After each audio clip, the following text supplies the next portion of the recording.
All right, can folks see that? Yes. Amazing, great. Well, we have already 20 participants. Thanks all for joining. We'll give people a little bit of time to join. We're really excited to have you here.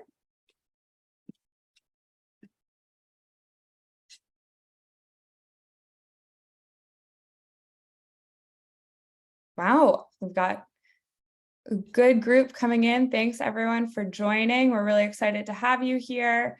We're really excited to have this conversation with everyone. Thank you for joining. We'll give folks a little bit more time.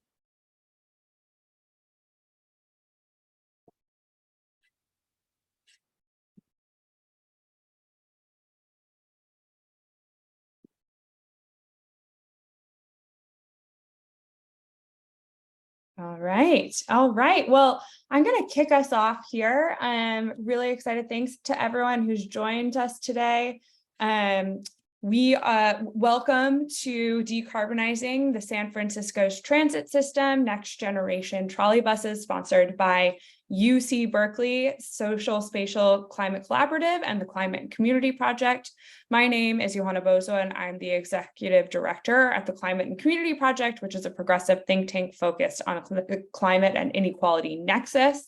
And I have my co-moderator here, Alex Landsberg from SFECI. Today we're going to be talking about the massive asset that San Francisco has at its disposal to help electrify and decarbonize the public transportation system, trolleybuses. We partnered with IBEW, San Francisco Electrical Construction Industry, and researchers from Universidad Pontificía Bolivariana to analyze the use of trolleybuses in the city. Our analysis shows that there's a value in protecting and expanding the city's robust trolleybus system in order to electrify its diesel fleet by a modern in-motion charging trolleybus technology that is also cheaper and more resource efficient in meeting San Francisco's climate goals. So today we are joined by some really great speakers that helped to author the report I just mentioned. Diez Restrepo is a professor of electrical engineering at the Universidad Pontificía Bolivariana. We have Matt Haugen, who is a fellow at the Climate and Community Project, who is supporting our research on the transportation sector. We have Natalia Ortiz, who is the engineer at Metro Medellín in Colombia. Also Martin Wright, who is an author and independent researcher who has been following trends in the trolleybus industry, and John Doherty, who is the business manager at IBEW Local 6, which is the union that represents San Francisco's trolleybus workers. Sadly, John couldn't join us today, but because of some necessary union work, but he has prepared a video for us. And so with all of this context, I am going to hand over to my co-moderator, Alex, to just contextualize a little bit the reason that this report that we are talking about today came together before we move on to some of our speakers. Thank you, Johanna.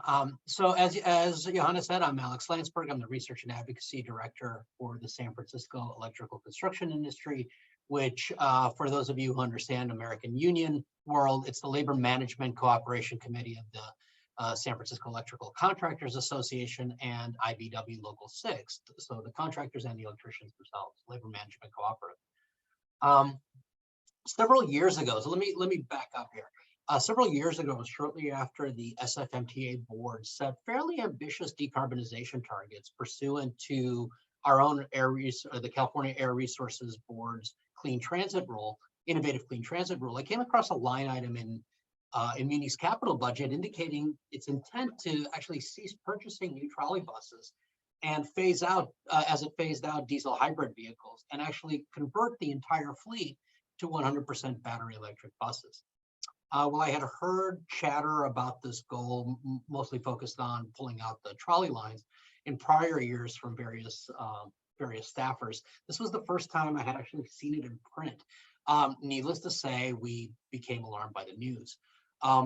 More than 85 years of experience in operating San Francisco's operating and maintaining San Francisco's transit system has taught IBEW Local 6 that our catenary-powered rubber tire fleet was actually ideally suited to San Francisco's challenging operating environment, and that orienting a decarbonization plan around a battery-powered fleet would not serve the city well.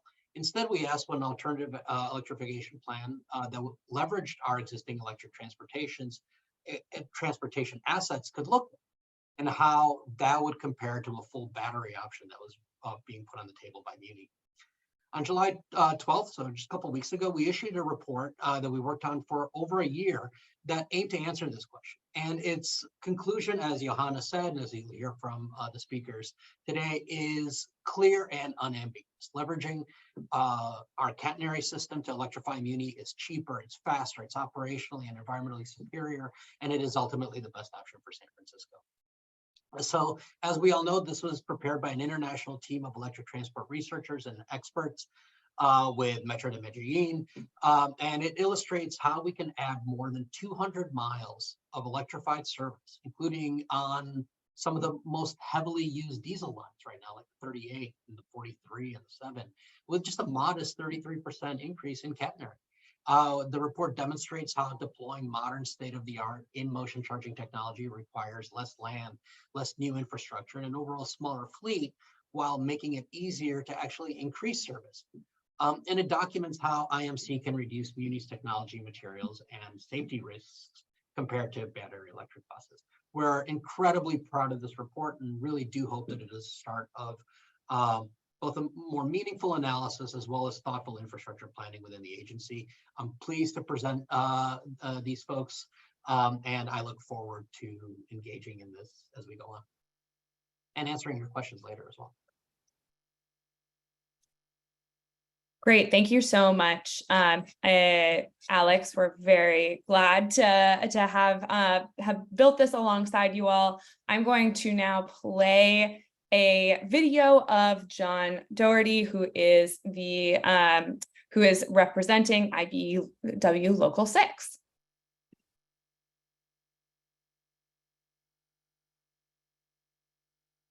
Good morning.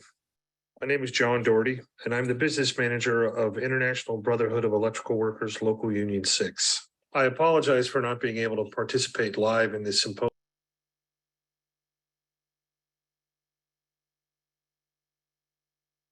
To give you an idea of the work the IBEW has performed for the SFMTA since its founding in 1912.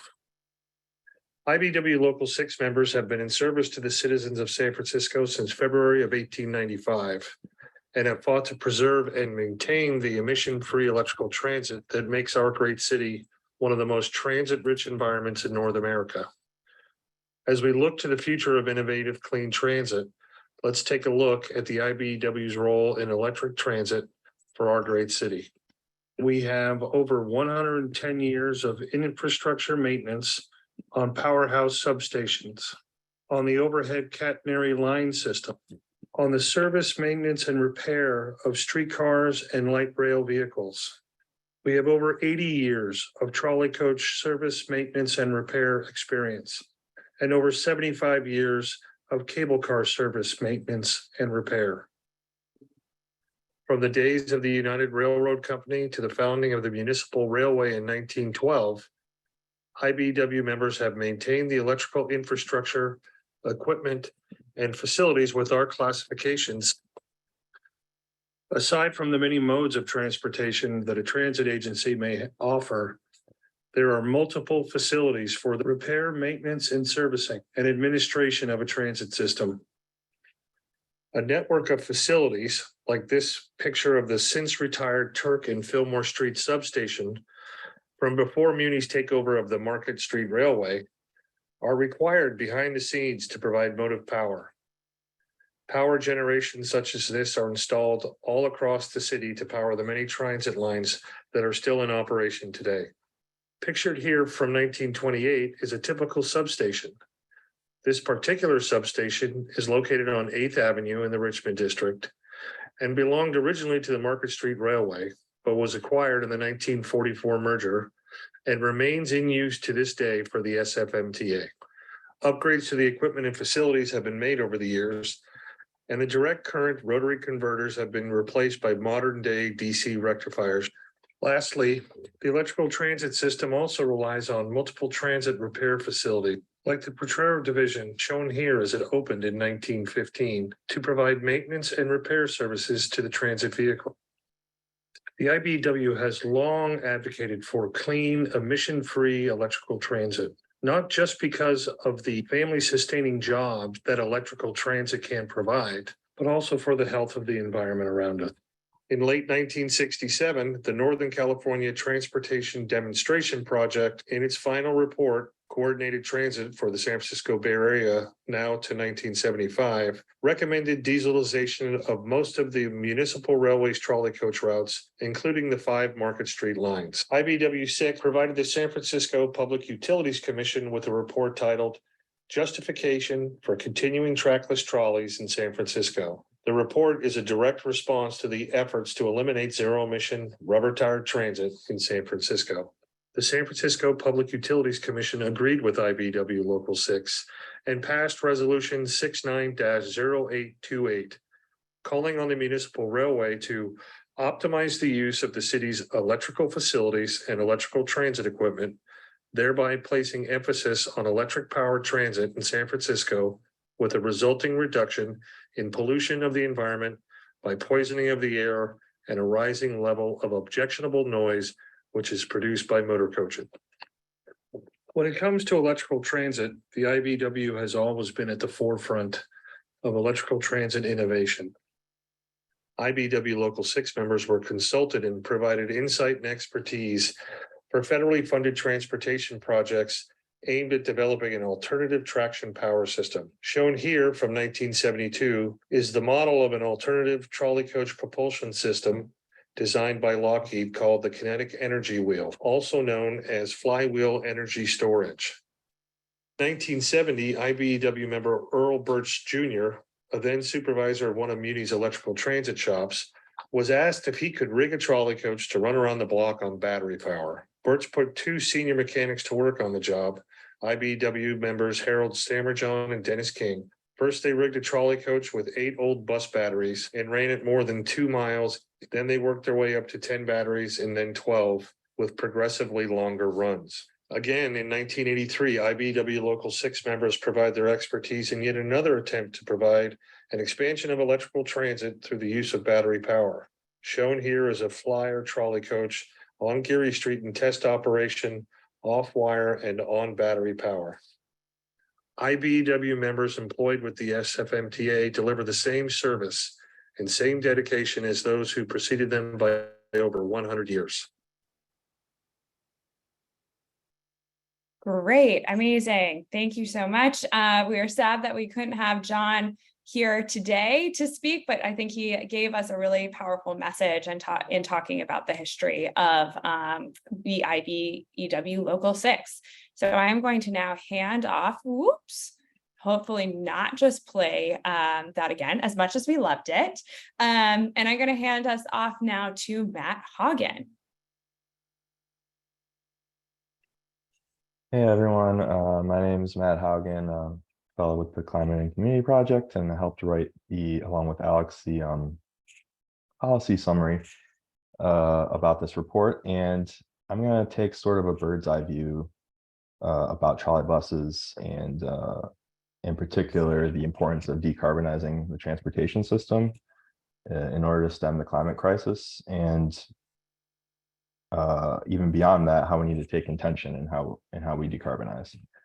So as I'm sure most of you are aware, we have this climate crisis that we have to deal with, and humanity urgently needs to reduce greenhouse gas emissions in order to mitigate it.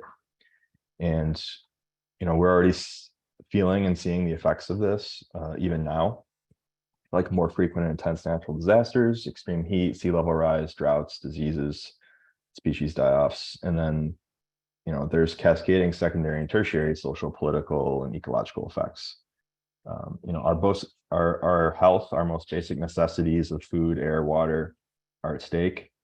And of course, this is unevenly distributed along existing inequalities and hierarchies of race, gender, and class. And in the US,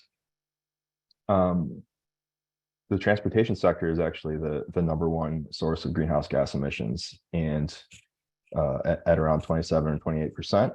And in San Francisco, it's actually 44%. So this is a really important and urgent issue. And and here in the U.S., we the reason it's the number one source of emissions is that we have this very car and truck dominant transportation system, heavily run on gas powered vehicles. And so if we want to decarbonize the transportation system, it's going to have to be electrified, and the electric grid will have to be run on renewable or zero emission energy. So and this existing system that we have is perpetuates not only greenhouse gas emissions, but a number of other social and ecological harms, including noise, which John alluded to, brake and tire dust pollution, the particulate pollution from the tailpipes of the gas-powered vehicles, and all of the sorts of infrastructure that go along with cars required for their usage, including making communities, dividing communities, and making cities more spatially distributed and spread apart, and all the materials and concrete and everything needed to make and maintain roads and parking lots and all those sorts of things. Next slide, please. So the sort of status quo, we've seen in the U.S. is focusing heavily on incentivizing replacing internal combustion engine vehicles with electric vehicles.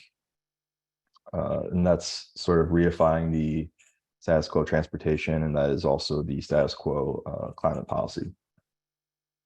So switching to a transportation system based around public transportation is, clearly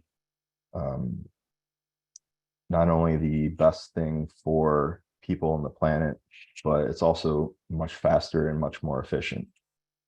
So, and then even as a subset of that, trolleybuses, as this report shows, are an extremely efficient usage of materials and an extremely efficient way to decarbonize the transportation system.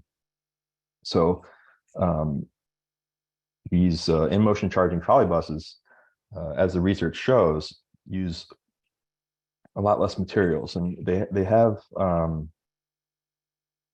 lithium-ion batteries, but they're very small, much smaller than a typical electric bus, and of course they're electrified as well. So the lithium-ion batteries in electric cars and buses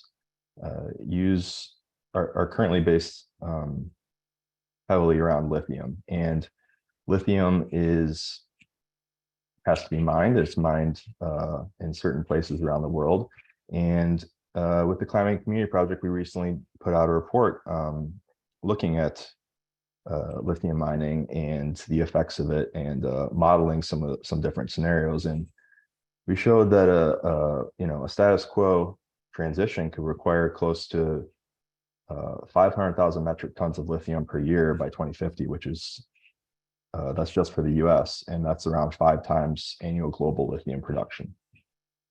So, but we showed that this could be reduced by as much as 92%. By using a system by building a transportation system that is decarbonized, based around human-centric mobility, using things like in-motion charging trolleybuses where they're appropriate, and it's kind of an underappreciated form of transit. And so, where lithium is mined, the less it's heavily in Australia, it's in South America right now, and there's lots of exploration going around the world, and around this tends to be in very high water stress areas. A significant portion are on indigenous land, and you know, it comes with all sorts of ecological, social harms with that. So the less lithium we need, the less lithium mining that has to happen. And so that kind of connects the end use. There's the end use decarbonize case for in-motion charging trolleybuses. And then there's these all throughout the supply chain, it connects to the points of extraction, which our modeling shows would be the best thing for everyone. So we can think of this as a human-centric mobility that based around international solidarity. And you know, it would help mitigate multiple social, economic, and environmental issues, you know, in San Francisco and around the world. And just one statistic to highlight the importance, in particular in San Francisco, is that switching to a zero-emission transportation system, you know, would avoid nearly 4,000 premature deaths and 113,000 asthma attacks in the Bay Area by 2050. So, you know, this is decarbonizing the transportation system is not only really important for the climate crisis and mitigating all these other sorts of harms, but using in-motion charging trolleybuses in particular and maintaining the existing fleet and expanding it will make decarbonization much faster and more just, not only in San Francisco, but in the US and around the world. Thank you so much for that, Matt. And thanks for giving us kind of this like larger international context for why actually trolleybuses and this next generation could be such a powerful tool for justice and equity. I'm going to move us on here to the report findings. You know, we put out this report, we've mentioned it, and let's get into some of the technical details. So I'm going to bring in Andres and Natalia to move us through some of that. Thank you, Johanna. Hi, everyone. My name is Natalia. I work at Metro in Medellín, and it's a pleasure to us to be in this conference. I think it's an honor to have our knowledge that has been created for more than 28 years here in Medellín, and also now with our experience and our knowledge, we can go to other cities and they learn about what we have made, the good things and the bad things, because I think we learn from everything that we have done. So it's very glad to have it here.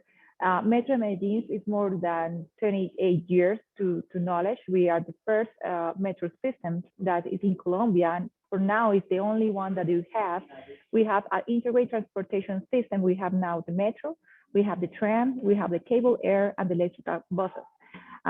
For our culture in the state metro system is the most important thing that you have, and to create with the civics culture to frame by the own respect the others, and respect for the human finish, encourage to live in harmony, proper behavior, and solidarity. We are increase our allies. That's why we work with UPB for more than 10 years to create all the products that help us to other systems that are here in Latin America or Central America and all parts of the world. And for us, this alliance with UPB has created a lot of projects that can increase the mobility and transportation, the massive transportation of our systems. This alliance supports the studies similar to findings for San Francisco. These projects were able to occur largely by the leveraging the power supply system from the existing medium voltage within the other models. So now I think this is the first step that we have made with this project, and we're hopefully going to have other projects that will help us to increase this knowledge to the other cities. I want to present Andres. This is our colleague, and this is the technical part about the study that we have made with all other teams. And thanks for all this knowledge of the Metro Medellín and UPB is why we have created this amazing project, and that's why we are here. Thank you. Thank you, Natalia. Okay, the next slide, please. Okay, thank you very much to all that are connected. Alex said very good, and Matthew, the findings I'm going to repeat because they are very significant. The scope was to analyze and compare the main technological alternatives for the electrification of San Francisco bus fleet. We compare battery electric buses, emotion charging trolleybuses, and conventional modern trolleybuses. What did we found? IMC trolleybuses are the most environmentally and economically option for San Francisco. Instead of removing the wires or searching to do it all with batteries, please maintain these lines. Now we see that overhead lines like a treasure. This is like an international claim. Please do not remove the wires. Deploying YMC technology will allow San Francisco to leverage the existing overhead line system, reducing the operational and capital cost of electrifying the bus fleet. Instead of changing the zero-emission trolleybuses for battery electric buses, you should focus into change the diesel hybrid buses for zero-emission IMC trolleybuses. Incorporating IMC trolleybuses will help to optimize the energy demand curve of the fully electrified fleets. And only a 33% of increase in the overhead line will allow San Francisco to more than double his fleet of zero-emission buses. Please, the next. We use a six-stage methodology that starts with the definition of operating condition. How is the vehicle, the road, and additional information like, for example, topography. Then we calculate the tractive force and mechanical power using a certified by the European standard software, the OpenTrack Open Power Net, which is a software that simulates all the fleet operating like in a real world scenario.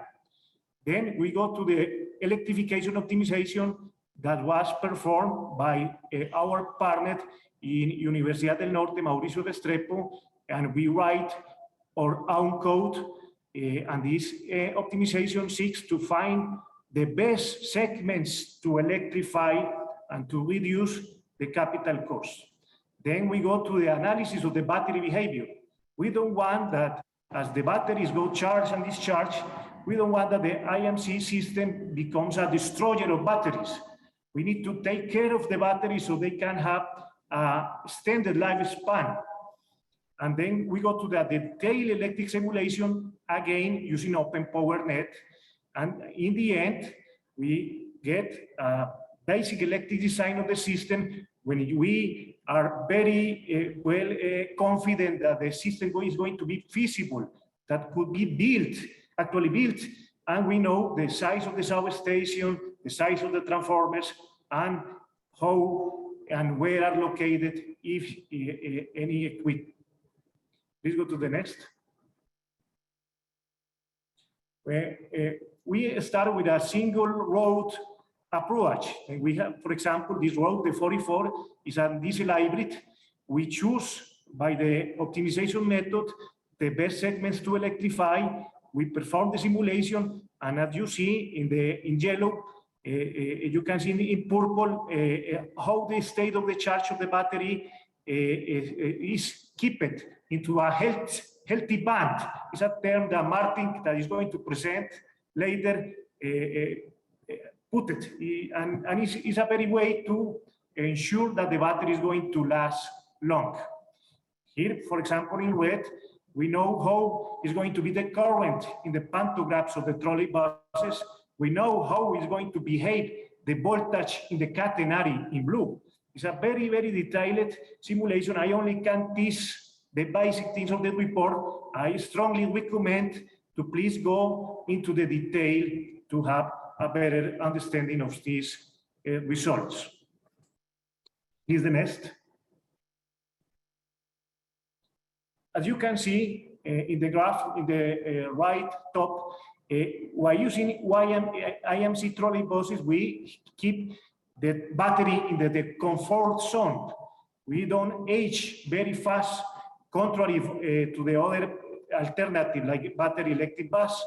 And as a result, you can see in the bottom right how we can save a lot of battery through the 15-year period of assessment. And this is very good for the environment. This is very good for the economy of the system. Please go to the next. These are very important results. Trolleybuses are the most efficiently way to move compared, for example, with battery electric buses. The higher efficiency we found is related to the lower losses of direct energy or transmission of the energy compared with the battery charging discharges process. When we have IMC, the bus can regenerate to himself or share the energy with other trolleybus, making the process more efficient, even that with battery process. And we reduce, using IMC, is reduce the dead weight into the buses, so the fleet, so we require less buses and need less space and less real estate in the yards. And remember that the space implies that you have to sacrifice space for trees or parks for the child. This is a very important consideration in terms of sustainability of the system. We go to the next. And in a financial assessment of a 15-year period, we also find that is the cheapest IMC options are the cheapest way to electrify the system, not only in San Francisco. This could be applied in any city and the results could be very similar. We studied two battery electric bus scenarios, a manual dispatch and an optimized dispatch. In the manual dispatch, we use more buses to shape the energy demand, because when we try to charge all the fleet in the night, we have a very problem with the congestion. In the scenario 2, we optimize the charging discharge, but even in this way, we can meet the best results that we have in the two scenarios of IMC trolleybuses. We consider NMC batteries and LTO, but we can even consider LFP. Even a very good news is that using IMC trolleybuses, we can independent of cobalt-dependent batteries, because now it's not such important high energy density into the bus. And in the end of the 15-year periods, the catenary, the substation will be in a very good condition for another 15 years. You can see how John showed that the electric infrastructure is long-lasting and have a very low ecological footprint. Please, the next. This is how is going to look the demand when we aggregate the demand of several roads. You can see that with the battery electric bus, we could have congestion. We can overload the grid, even in a very critical period. If the people go to electric cars, anyone is going to charge it during the night.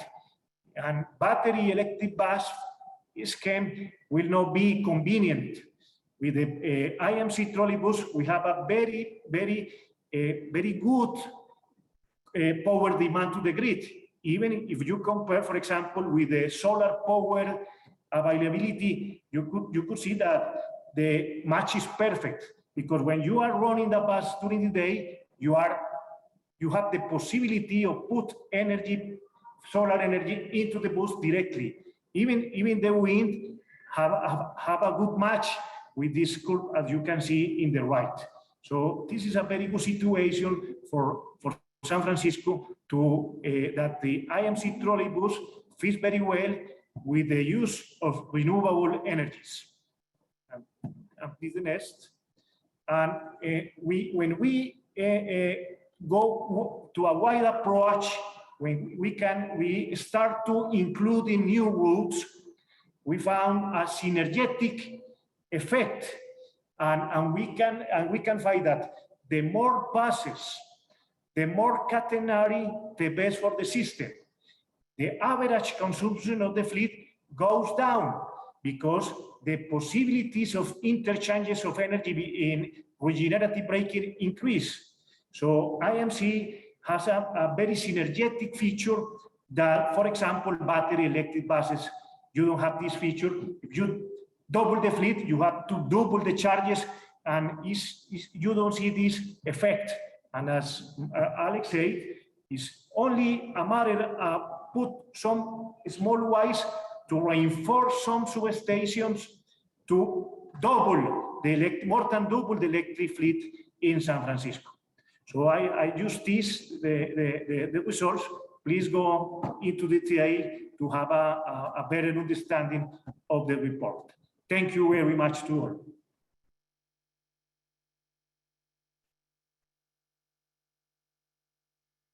All right, thank you so much, Andres and Natalia, for taking us through kind of the technical analysis that was done in order to really outline why trolleybus, in particular the in-motion charging trolleybuses, could be a really good match for San Francisco, and also what we can learn from other cities, right? Like what we can learn from Medellín and other cities as well.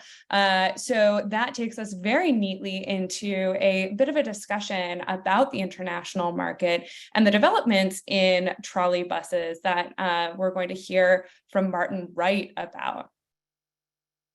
Good morning, everyone, and thank you to Andres and Natalia. I suppose my first comment is, wow, follow that. I'd like to put this study into the wider context of international development of trolleybus usage and the market for equipment. Next slide, please. Right. So trolleybuses have been enjoying renewed popularity, especially over the last 5 years or more. And there have been two main factors for this. One is, of course, increasing concern about climate change issues. And the other is the recognition of the game-changing technical breakthrough that's been produced by in-motion charging. Next slide, please. So, and this has been reflected in a very steady and growing market for trolleybuses. So first of all, just to start back in 2019, a survey done then revealed that there were 91 trolleybus systems in Europe. I mean that in a geographical sense, so including Switzerland and Norway. 91 trolleybus systems and around 6,000 trolleybuses. And since 2019, there's been quite steady production of IMC trolleybuses. So there have been a small number of traditional ones as well. So about 1,000 trolleybuses delivered up to the end of last year. There are orders for another 600 or so for this year and next year. And the third column on the slide, a further 600. These are projects that have been approved and funded by governments, national or local, but where contracts haven't yet been let for the vehicles. And to put it in the context of electric bus market as a whole, these figures represent between 15 or down to 10% of electric bus delivery in Europe. Next slide, please. Right, so that was the number of vehicles. Let's look at systems in a bit more detail. Again, we're looking at Europe because that's been at the forefront. And of course, it's always easier to expand an existing system than it is to introduce a new one. But nevertheless, I'd like to pick just two. There's not enough room to go through all the case studies. Lyon in France, which I think is France's second city. And of course, it has a metro, it has tram lines, it already has 9 trolleybus lines. And they're going to increase that to 15 lines in the next 3 or 4 years. And they have a framework agreement with Hesse of Switzerland for up to 250 IMC trolleybuses. Another interesting system is Genoa in Italy, where there's already a traditional trolleybus route operating with articulated buses, but the Italian government has approved a project which will involve 3 new trunk BRT lines with 112 trolleybuses, and that's nearly 40 buses per route. So you can tell that's a very heavily used proposed system. Now, going on to new systems, there have been quite a few, some of them quite small, but I'm picking obviously on the 2 biggest ones, or 2 of the biggest ones. Verona in Italy, which is going to have a 4-route BRT system and 39 trolleybuses on order. But the the jewel in the crown is Prague, which is going to open its first 2 trolleybus routes next year, first half of next year. I think each route has at least 20 articulated trolleybuses. The second route, in fact, has double articulated trolleybuses. So the first 2 routes are opening next year. There's going to be 20 routes by 2030. And an interesting fact, I've seen the kind of fleet plan. In 2030, looking at electrified buses, in fact, trolleybuses are going to be more numerous than battery buses. That's very interesting. And I would guess the fleet will get up to at least 400, between 400 and 500, I would estimate would be the size of the Prague fleet. Next slide, please. Yeah, this is just an illustration. A few years ago, while they were considering this idea, the Prague operator built a 1-kilometer test route, partly flat, but quite a lot of it uphill, as you can see here, and used some existing trolleybuses from neighboring systems just to test it out. Next slide, please. Right, well, now, have a look at North America, not quite as advanced as Europe, but things are looking pretty promising overall in North America. Vancouver has decided a couple of years ago, they confirmed that they wanted to retain the trolleybus system and replace the fleet. So that is, if you like, banked. But they also became more aware of in-motion charging and its possibilities. And I think the discussion now is that part of the bus electrification will be done by in-motion charging trolleybuses. So the talk is there could be an expansion of trolleybus operation by up to 50% compared with what we have now. And the system TransLink is quite clear that one of its targets is to consider using trolleybuses in BRT applications. And sort of fairly recent news is that they announced that a demonstrator with IMC functions will be arriving next month. Well, might be next week for all I know. Yeah, so they've really sort of taken on board the possibilities of in-motion charging. Seattle, similar sort of thing. They've got a new route definitely planned, and one of their existing trolleybus routes is going to be converted into what they call a rapid ride and is having an extension built. Slightly longer term, there are studies into possible conversion of certain alignments to trolleybus. So if that all comes to fruition, there's likely to be some fleet expansion there.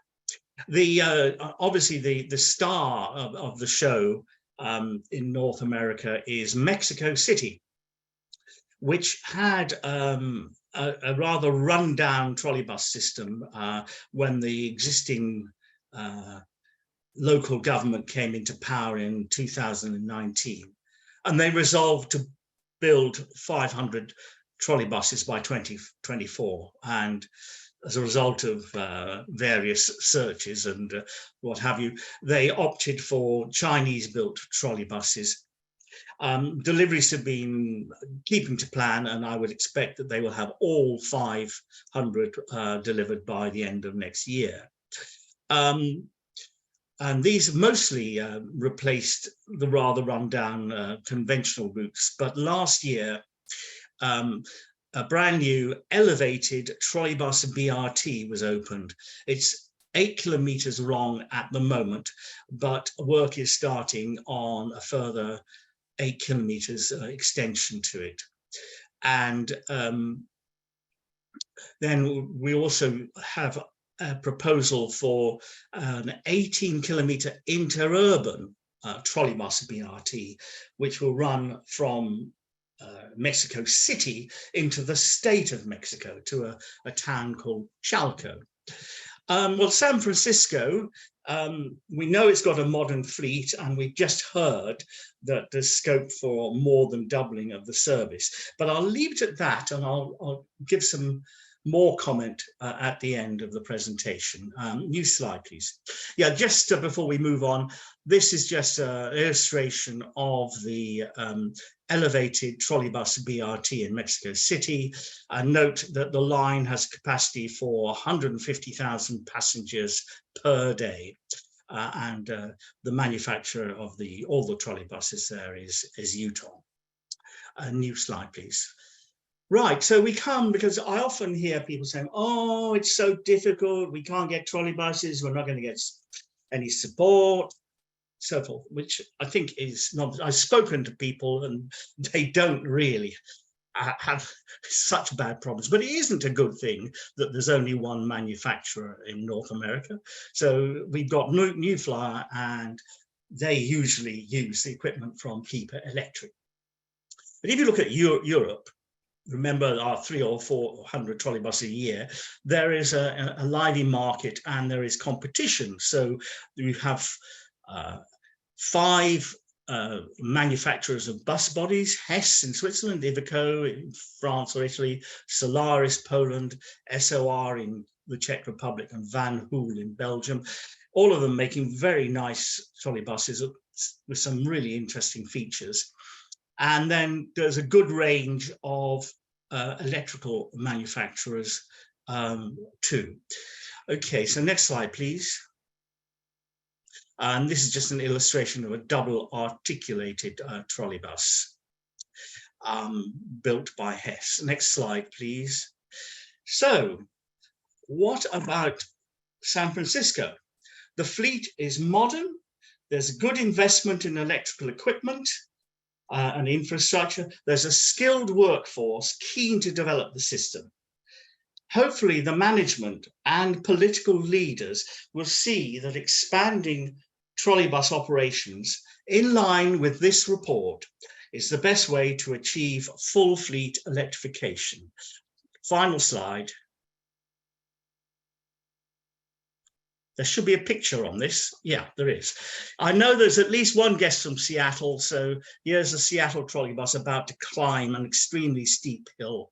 And I would say that the IMC trolleybus is the electric bus that really works. Thank you very much for your attention.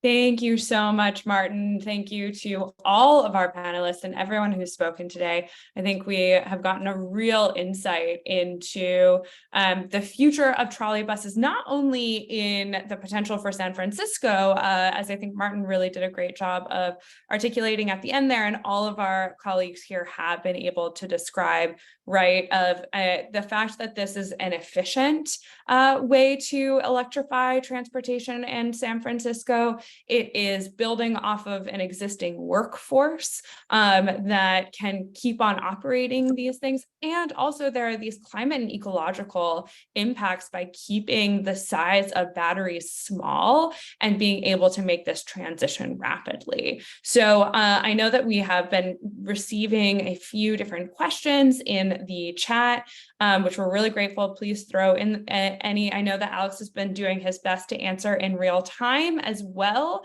But Alex, I know that there are a couple of these questions that came up that might take a little bit more like discussion. So I wanted to kick it to you and see if you wanted to ask the team and maybe direct the questions to specific people from the panel or help to answer. There are some real technical questions as well as some political, some sort of closer to home political ones that I'll try to answer a little bit myself. I think the first one came from Tyler Brown, and this is something for Andres and perhaps Natalia to an extent, although she's not as familiar with our system here. But is what kind of infrastructure, what type of infrastructure changes are necessary if one shifts from trolleybus to the other IMCs?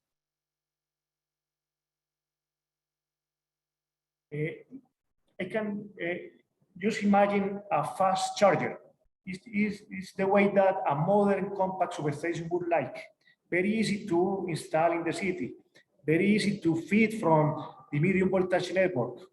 And obviously, we're going to, in an IMC concept, we try to avoid the narrow curves, and the catenary will look much better than the examples that the opposition try to show as they are damaging the landscape. The catenary will look very simple, very ordered, very integrated with the urban view. Okay. All right. Another one. This is for Martin from Max Vice. Are options included in the planned deliveries or government commitment numbers? I guess just sort of how flexible are those? Well, I think on the planned ones, the projects, they tend to be specifically with specific numbers. So strangely enough, I don't think that number is bloated, if you like, by a lot of options. Whereas I quoted the example of Lyon, and I quoted the figure of 250. Now they've actually ordered 134, I think, out of the 250. So in Europe, at least, they have these things called framework agreements, and they often last a lot longer than options, so you can call off more later on. But I don't think the project figure includes many options. It might include some. I mean, it's just a general picture. I'm just trying to give an idea of the scale. All right, thank you. Let's see here. This is Martin. I think this one will be for you as well. This one's from Steve Birnbaum. Actually, we'll do them both. Does the electrification of trolleybuses in the EU, is this because of mandates, or are these sort of independent decisions? And a second question is, what's the state of manufacturing in North America beyond what you outlined earlier?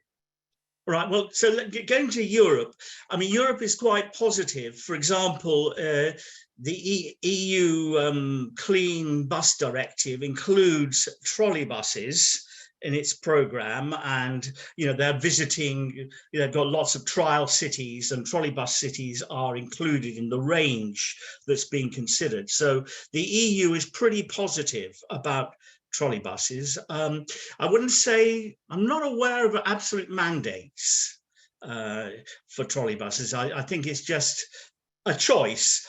Mostly, of course, it's cities that have already got them and know them and value them. But unlike San Francisco, you don't have somebody who doesn't know a huge lot saying that your electric bus isn't an electric bus. In the EU, if you want to buy a trolleybus rather than a battery bus, nobody's going to say, oh no, that doesn't meet our mandate. You can have what you want as long as it's electrically propelled. Yeah. So what was the second question? Second one was on the state of American manufacturing. Well, I mean, I'm sorry, it's rather difficult. As far as I know, New Flyer will bid for the Vancouver order and any orders that might come from Seattle or San Francisco. You always hear there might be a bit of grumbling, you know, about, oh, I've got to do some re-engineering, but I think for a big order, it will bid. But what's interesting is that European, I didn't get time to mention it, European manufacturers are actually interested in bidding, so I'm told, for the Vancouver order. And that opens a whole range of questions about whether they're going to open up a factory somewhere in North America, Buy America Act, etc. But there is interest from Europe.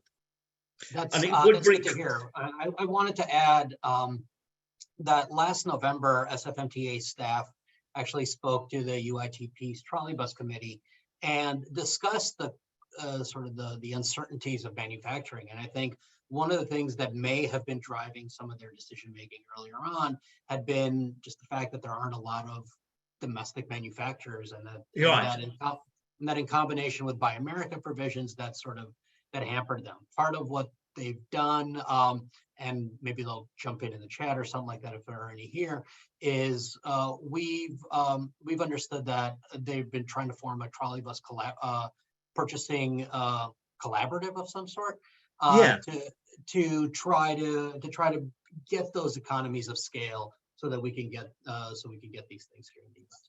Yeah, can I just come in just one little snippet? I don't normally deal in rumors, but it is suggested that not only will New Flyer send a demonstrator to Vancouver, but a European manufacturer is going to send a demonstrator to Vancouver. Now, I don't know whether that's true or not. It's an interesting rumor. Anyway.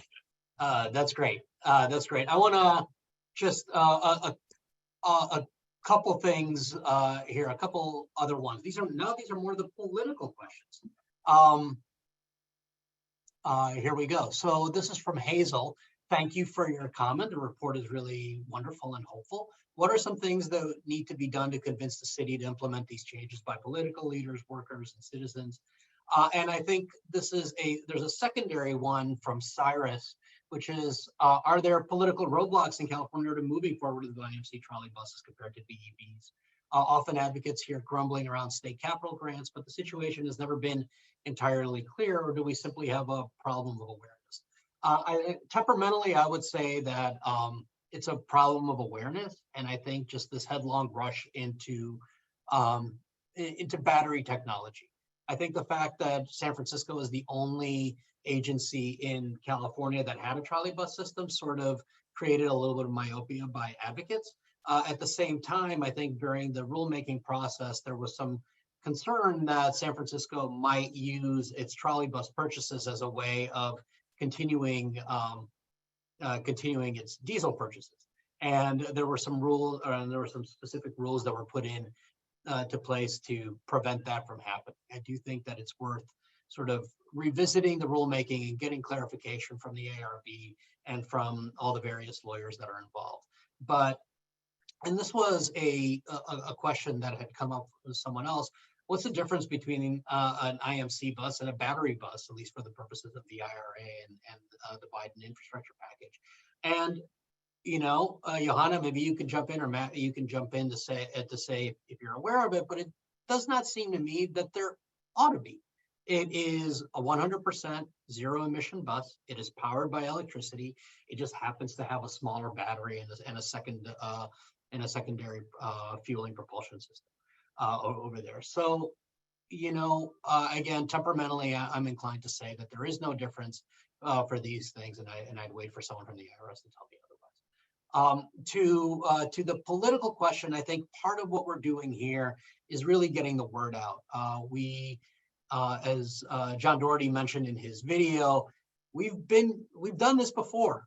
45 years ago, IBW Local 6 had to organize, had to pull together a report, organize supporters in San Francisco to save the trolleybuses once before, and we're trying to do that again. So as with everything in San Francisco, it's going to be a political debate. It's going to involve talking to folks and really, for all practical purposes, selling the vision that we have here. And as you guys can see over, I guess it's my right shoulder here, this is a nice little image that our local put together. There is an incredible amount of pride in this organization for both being involved with these trolleybuses for years and the role that they play in keeping our air clean and doing, and just having a tremendous transit system.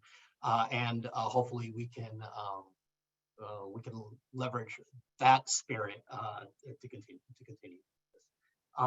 Actually one more, there's actually a lot more questions, a few more questions that popped up. Cyrus, I don't know your CEQA question. I mean, it's CEQA. So I don't know, we need a sequel for that. We definitely need a sequel there. All right. We've got a few more questions. Let me go through these. Alex, I think what we could do, just because we're at the hour, is offer that we can answer some of these questions in follow-up. And I'm happy to download some of the questions that came up here so that we can handle those. That would be great. Thank you. Fantastic. Amazing. Well, thank you all for joining this this really great conversation. Huge thank you to the speakers that spoke today, giving a rounded perspective on like what the future of electrification looks like in San Francisco and how we do that in the most just, efficient, and equitable way. I'm sorry. I just was looking at the questions. There's one question that Andres really wanted to answer live. It's a technical one that I think is best for everyone to hear rather. And this was Sarah Greenwald's. Are there continuous charging options that do not involve an overhead line? I understand the overhead line is expensive to install and maintain. But that kind of charging system tends to destroy the battery because they are high power charging. It's not like very convenient. And in IMC, we avoid the switches and the complicated accessories, so the maintenance is very, very cheap. Overhead lines have been in the world since almost 150 years, and we know how maintain it, to take care of the, it's a very good proven technology. All right, thank you, Andres.